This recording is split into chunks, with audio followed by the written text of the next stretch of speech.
I locked my air fryer away after 4 clean requests, then ended up eating in my room, even using a trash can as a toilet. Hello, I am a 19-year-old female living with 3 other girls, all of whom are 18. Initially, when we started living together during the summer with a different girl, things were fairly manageable. Occasionally, I was compelled to leave my room to participate in activities at the recreational area because I should have completed my work earlier or could just do it later. To provide some context, I am majoring in computer engineering while one roommate studies communications with aspirations of becoming a newscaster, another is pursuing theater, and the last is involved in sports medicine. I perceived that falling behind in my initial classes could lead to poor habits for my engineering courses, which are significantly more challenging than those of my roommates. Therefore, I preferred not to defer my work.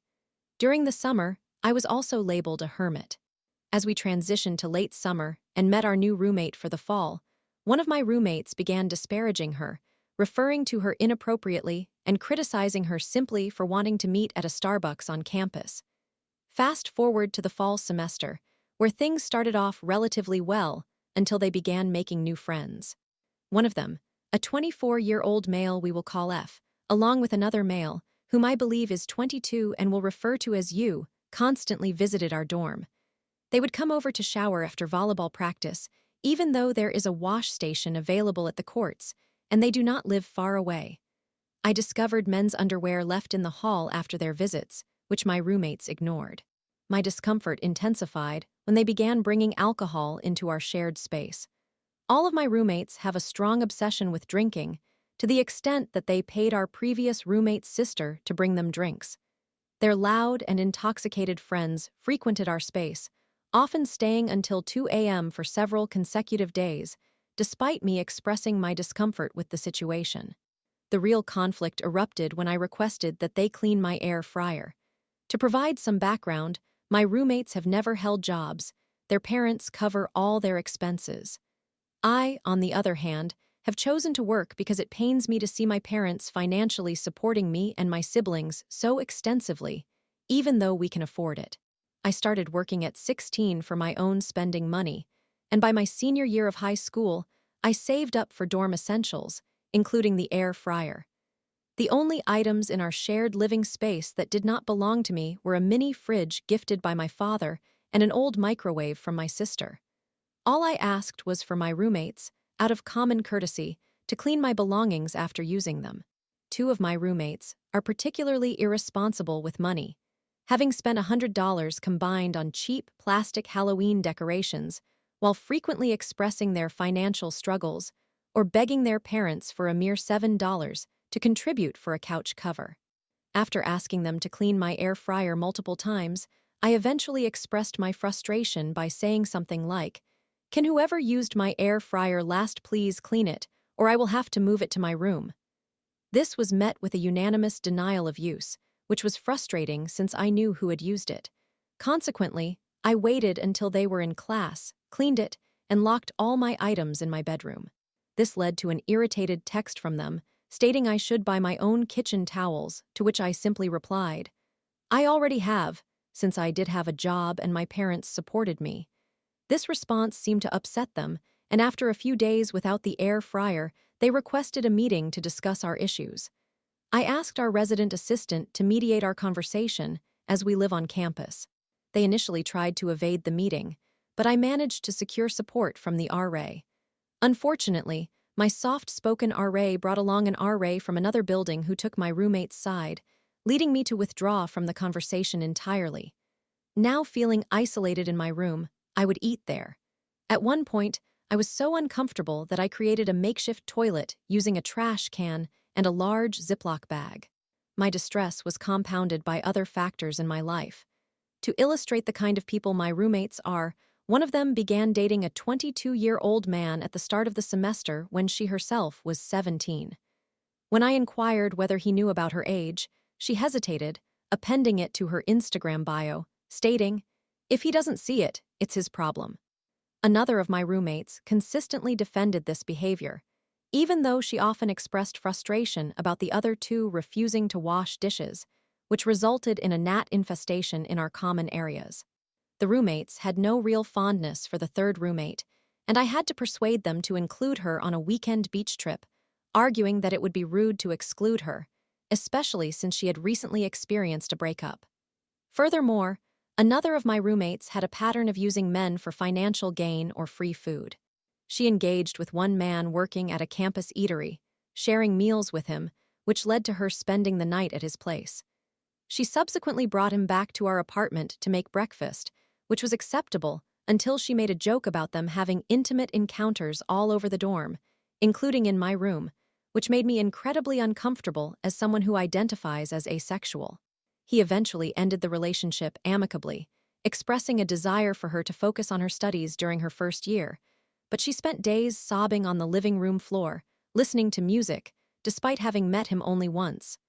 Normally, I would not be bothered by this behavior, but the dramatics cut deeper because they were all well aware of my recent breakup after a year-long relationship. Additionally, I noticed that I deplete bottles of body wash significantly faster than she does, even though it has been over a semester. She frequently left hair in the drain, and all of them left hair scattered throughout the apartment. The situation escalated to the point where I began documenting it due to the excessive and egregious mess. They exhibit alarming amounts of disrespect and uncleanliness, such as the time one roommate vacuumed up kimchi and neglected to clean the vacuum afterwards, which resulted in a rancid smell when I used it. One roommate left a sizable bloodstain on our toilet, food was left floating in the sink, several garbage bags piled up near the trash can, and unpleasant odors permeated the living room.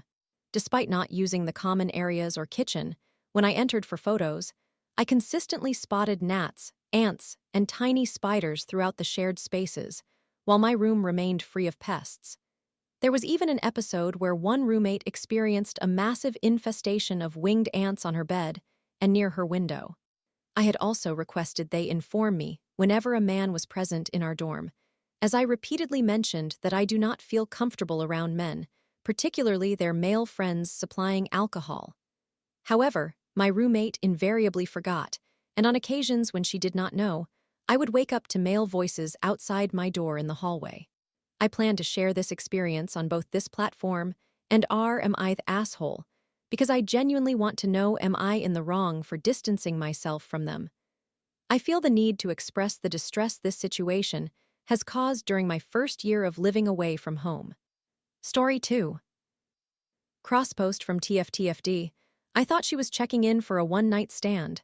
Boy, was I glad to be wrong. I initially shared this on our Tales from the front desk and was encouraged to post it here as well. This involves some indirect revenge, as I served more as an observer than anything else. Enjoy and feel free to tell me if I might be in the wrong subreddit for revenge. Note: this event took place before the coronavirus pandemic and related lockdowns. Glossary. Distressed passengers. Airline passengers who have had their flights canceled or delayed for various reasons and have been redirected to a hotel to stay in while waiting for their next flight, regardless of how long that may take. I had been employed as a front desk agent for about a week.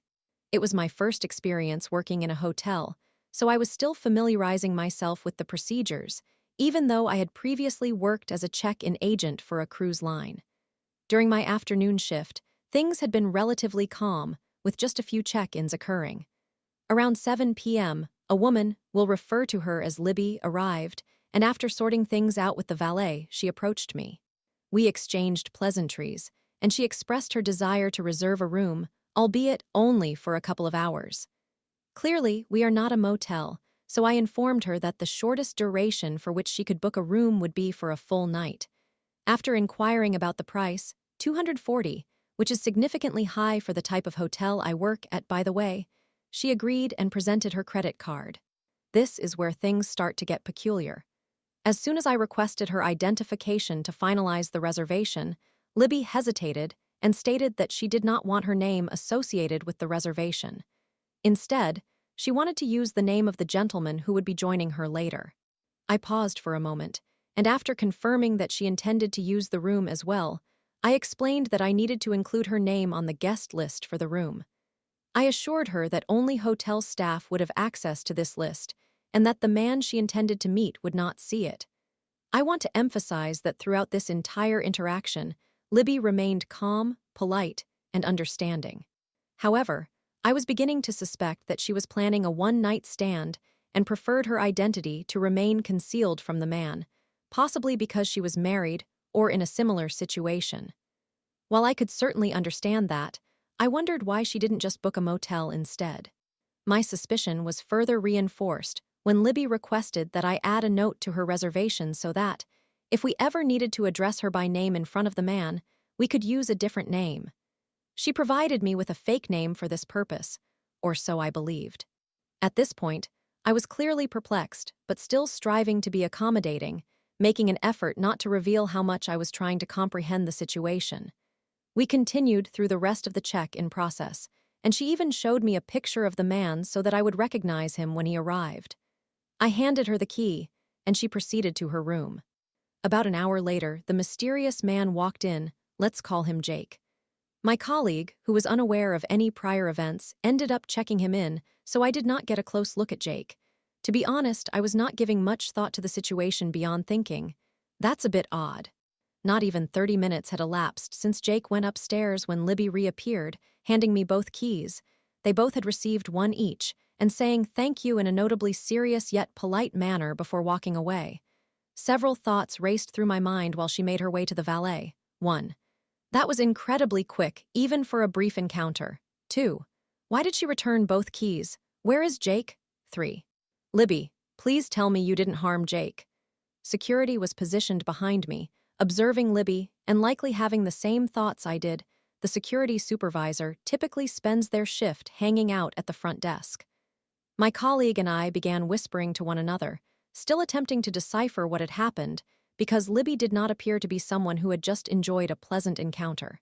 Then, seemingly out of nowhere, Jake descended the stairs and I thought, okay, we can relax, he's not deceased.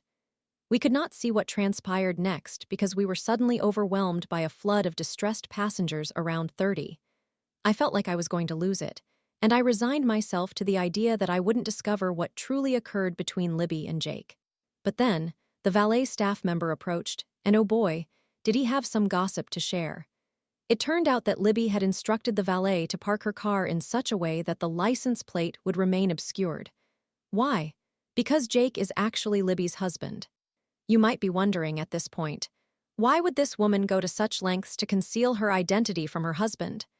Well, dear reader, the alias Libby provided me with was the name of the woman with whom Jake was cheating.